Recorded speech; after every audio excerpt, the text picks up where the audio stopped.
college student, and I'm from the Back to Back project in Atlanta, Georgia. And today I'm going to be teaching you guys a little bit about how to care for your instrument. So I have my violin here to demonstrate for you guys. So some of the things that I talk about here will be specific to string instruments, but you're still going to be able to take away a lot from this video and apply it to any kind of instrument. So who are we? So the Back to Back project is a nonprofit organization based in New York, and our mission is to inspire kids like you to take an interest in music.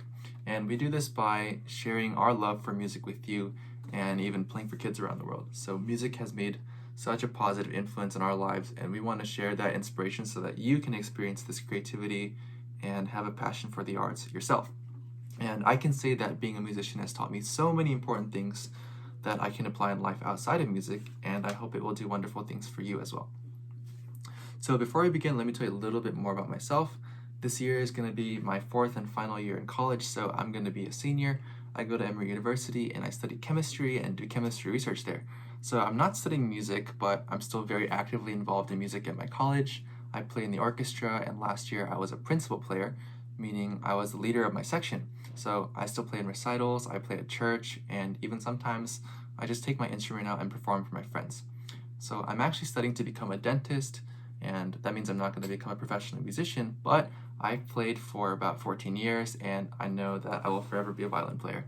So I have a lot of stuff to tell you guys about taking care of any musical instrument, so hopefully by the end of this video, you'll learn what it takes to keep your instrument healthy and in good shape so that you can play it for as long as you have it.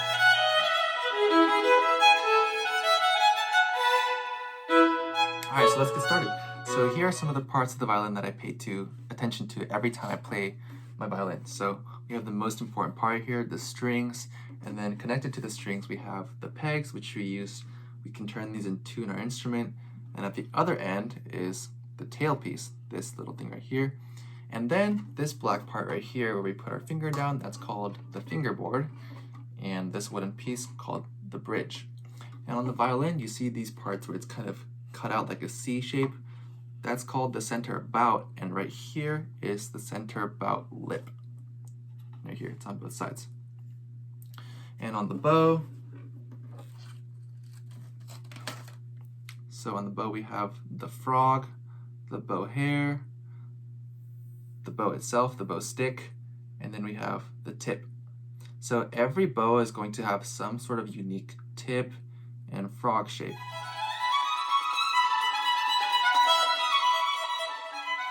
So before we play our instrument, we're always going to set it down somewhere. I prefer to set mine on the ground or on a chair, but on a chair like this, it's spinny, it can fall off, and it's not a very wide chair. So I would prefer to just put it on the ground like this, or on a sofa. So regardless of whatever instrument you're playing, you're always going to want to have a good case, and this one is a good sturdy case, so I can, take it on airports, I can take it traveling with me, and I know my violin's not going to be damaged. If someone were to just like brush past me or something, it'll be safe. And then you're going to want a very soft cloth.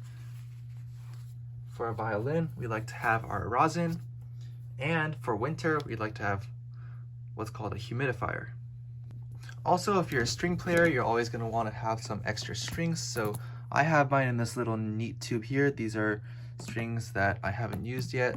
So if I break my string while I'm playing, I have new strings. I also have some more in here.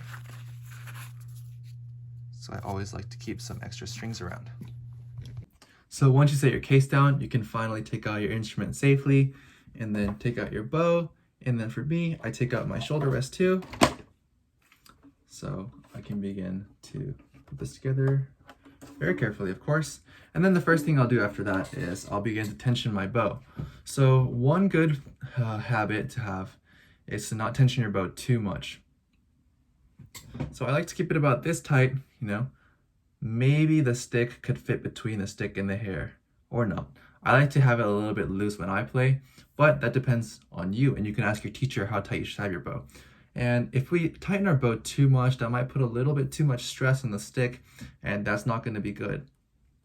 So when you're getting ready to play, remember I had my rosin earlier, so I took it out like this, and just very gently apply a good amount of rosin on our bow, and this will make sure that our bow can stick to our string really well, and we'll get a really nice sound.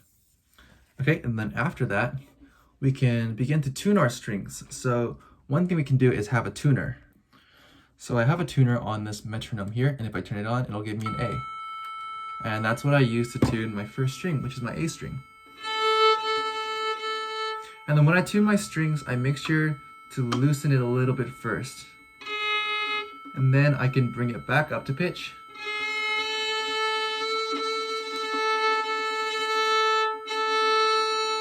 So you might have noticed I was using my pegs to tune my violin earlier, but your violin might have what's called a fine tuner. So my violin only has one fine tuner, but yours might have one for all 4 strings. And in that case, you can use your fine tuner to turn your pitch up and down. And if you have a fine tuner, you want to keep a really good eye on this little gap here between the fine tuner and the wood on the violin. So if you tighten it too much, you might see that this little piece right here is getting too close to the wood, and that might eventually scratch the wood a little bit. So if you're starting to see that it can get a little too close, then you can talk to your teacher about that. So one thing to look out for is to make sure that your bridge is straight up. And so you can see that mine is pretty straight right now, but sometimes it might be leaning a little this way or this way. And if that's happening, then you might want to talk to your teacher. And I've gotten to the point where I can fix that myself, but if I want to feel safe, you know, I'm 21 years old and I still ask my teacher to fix it sometimes. So it's okay to ask your teacher for help with that one. And then once we finish playing, the easiest thing to do first is to loosen our bow. So when you're tightening or loosening your bow, you can either grab the stick and loosen it, but I like to grab the frog because it's a little bit more stable. And then we can just turn it counterclockwise. And then we'll see the hairs begin to loosen a little bit. And that's good. And then the next thing we can do is take off our shoulder rest. And here's a really important part. So before I show you how to wipe down this fingerboard area, I'm going to show you how to put it on the desk. So before I put my instrument on any kind of hard surface, I like to put a piece of cloth. This is the one that came with my case. And then I can set my violin down here so I don't scratch the wood on the back. Okay, and then now we can begin to wipe down the fingerboard area.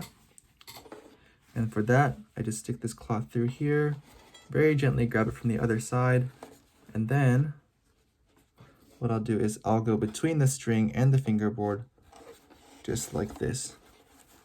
So I'm wiping down the fingerboard, and then I can just gently wiggle it back and forth.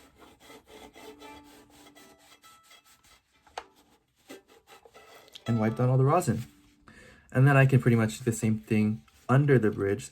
So see this little spot under the bridge? There's a space there. So I can put the corner of my cloth through, gently grab it from the other side, and then just back and forth really easily. And that'll take care of any rosin that's there. And I'll just give one more gentle wipe down for good measure. And we should be good. So the reason we clean our instrument after every time we play it is because if we leave the rosin on here for too long, then it can become sort of hard and sticky, and we don't want that to happen on our instrument. And at that point, you might have to take it to a professional and ask them to clean it for you. The first thing I'll do is I'll just gently set my instrument down like this. And mine has this little Velcro strap where I can strap it in and keep it tucked extra safe. So I'll do that. And then I'll put my little soft cloth over my violin like this.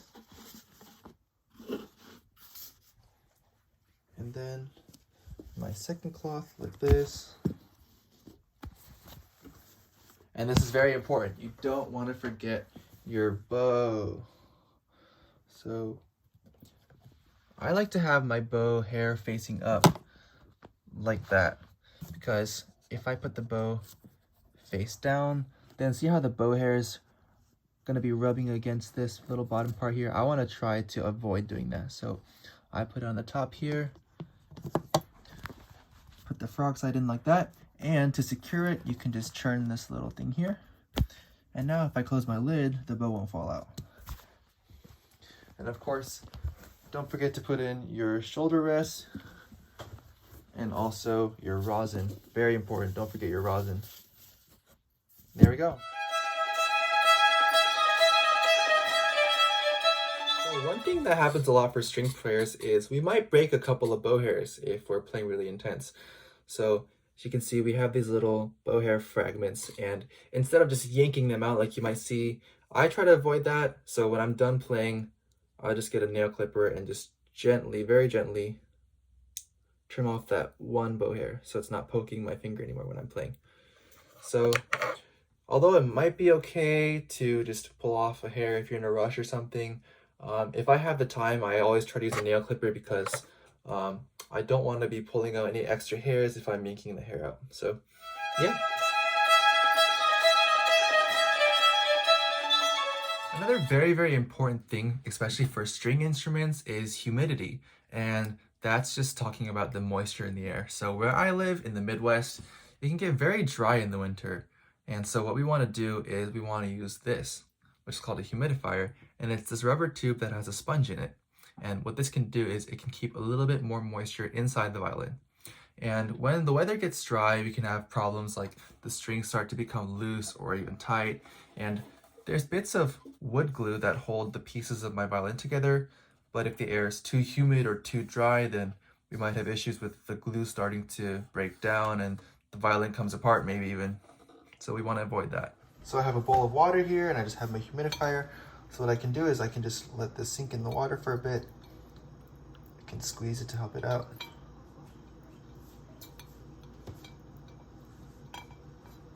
And once you have that, you're going to want to get a towel and then just wipe it down a little bit. Also, make sure to squeeze it again.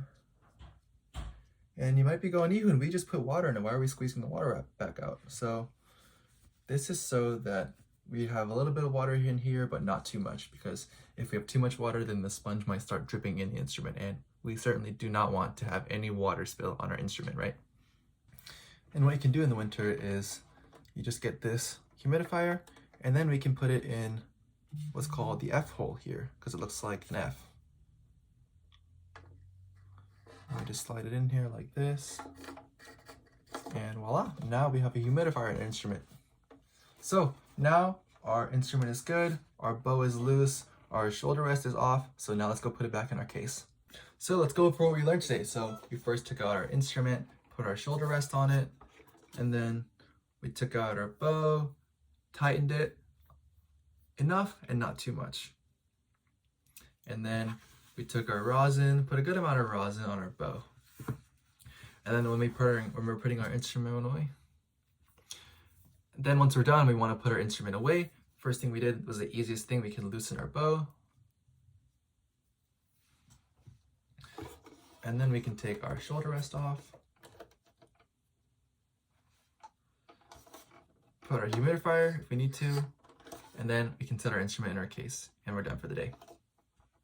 So that's all I have for you guys today. I hope you guys learned a lot. So we talked about how to take out your instrument, how to put it away, and even what to do when your bow hair breaks. If you're interested in seeing future projects like this one, you can check out our Facebook page and our Instagram page and keep up with any updates that we might have for you. So thanks again for watching. I hope you have a lot of fun playing your instruments and know how to take care of them a little better today. Take care.